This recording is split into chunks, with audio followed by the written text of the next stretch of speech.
L'unica chiesa della diocesi di Vittorio Veneto intitolata a San Bernardo si trova in parrocchia di Lentiai, a Cesana, piccolo ma vivace borgo che ancora oggi conserva con orgoglio la memoria del nobile passato dell'antica contea, di cui anche la chiesa è testimonianza, tanto che all'esterno, sulla facciata sud, è ancora leggibile lo stemma della contea di Cesana, nata e sviluppatasi grazie alla sua strategica posizione sul fiume Piave, che per secoli ha saputo controllare, ricavando potere e ricchezza. Un passato glorioso, con una chiesa cistercense edificata alla fine del XII secolo intitolata al Santo di Chiaravalle. San Bernardo appare in un affresco trecentesco sulla parete est, oggi in controfacciata, ma originariamente in abside. Appare con il tipico saio bianco dei monaci cistercensi e capo tonsurato, in mezzo fra due santi, San Bartolomeo e San Pietro. San Bernardo è il cantore della grandezza della Vergine Maria ed è il teologo del Verbo incarnato. Ed ecco l'affresco trecentesco nell'antica abside con il sì di Maria. Nella scena dell'Annunciazione, l'arcangelo Gabriele è inginocchiato su un basamento entro un'edicola con colonnine leggere.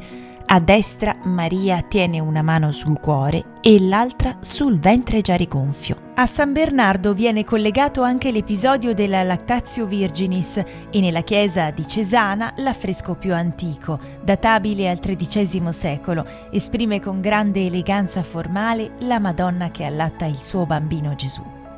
La chiesa di Cesana offre una splendida teoria di santi, modelli virtuosi che hanno risposto liberamente alla chiamata di Dio. Tra tutti domina per dimensioni e per posizione frontale rispetto all'originaria apertura laterale l'affresco con San Cristoforo, portatore di Cristo, un gigante spinto a servire il Signore più forte. Dopo aver appreso che Cristo era il Signore più potente, prese dimora presso un fiume e iniziò ad aiutare i viaggiatori a passare da una riva all'altra.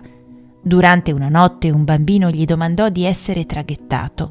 Cristoforo se lo caricò sulle spalle, ma il bambino divenne sempre più pesante.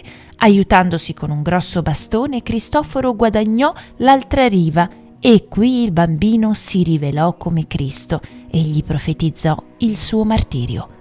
San Cristoforo divenne protettore dei viaggiatori e ai piedi del grande santo l'acqua salvifica.